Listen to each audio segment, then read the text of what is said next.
కొబ్బరి బొండంలో milk shake అయ్యేం వాడకంరా బాబు. చిన్నప్పుడు ఏదో బుక్ లో చదువుకున్న కొబ్బరి చెట్లో ఉండే పార్ట్స్ అన్ని యూజ్ అవుతాయని చివరికి కొబ్బరి బొండాన్ని కూడా వదలకుండా వాడేస్తున్నా. హాయ్ ఫ్రెండ్స్, ఈ రోజు వీడియోలో ఈ రాజమండ్రి వారి కోకోనట్ జ్యూస్ కి అయితే వచ్చేసాయి. ఈ ప్లేస్ లో coconut milk shakes, coconut juice, coconut lassi కూడా దొరుకుతుంది.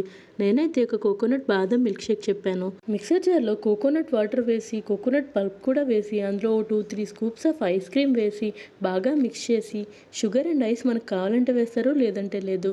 మొత్తానికి మిల్క్ షేక్ ని మనకు కావాల్సిన విధంగా కస్టమైజ్ చేసి ఆ మిల్క్ షేక్ ని కొబ్బరి బొండంలో వేసి మళ్ళీ దానిపైన ఐస్ క్రీమ్ పెట్టి ఇచ్చారు. ఈ కోకోనట్ బాదం మిల్క్ షేక్ తాగుతుంటే కోకోనట్ వాటర్ అండ్ బాదం ఐస్ క్రీమ్ టేస్ట్ మిక్స్ అయ్యి మధ్య మధ్యలో పల్ప్ తగులుతూ టేస్ట్ అయితే మామూలుగా లేదు. ఈ ప్లేస్ లో ఒకవేళ మనం కొబ్బరి బొండంలో వద్దు అనుకుంటే గ్లాస్ లో కూడా మిల్క్ షేక్ ని సర్వ్ చేస్తున్నారు. దీని ప్రైస్ వచ్చేసి 80 రూపీస్. మామూలుగా కోకోనట్ వాటర్ నే 40 రూపీస్ కి సేల్ చేస్తున్నారు. అలాంటిది 80 రూపీస్ అయితే నాకైతే వర్తీ అనిపించింది. ఇంతకీ ఈ ప్లేస్ ఎక్కడ ఉంటుందంటే మన వైజాగ్ జగదాంబ చిత్రాలయ మాల్లో అయితే ఉంటుంది. Please like and do subscribe.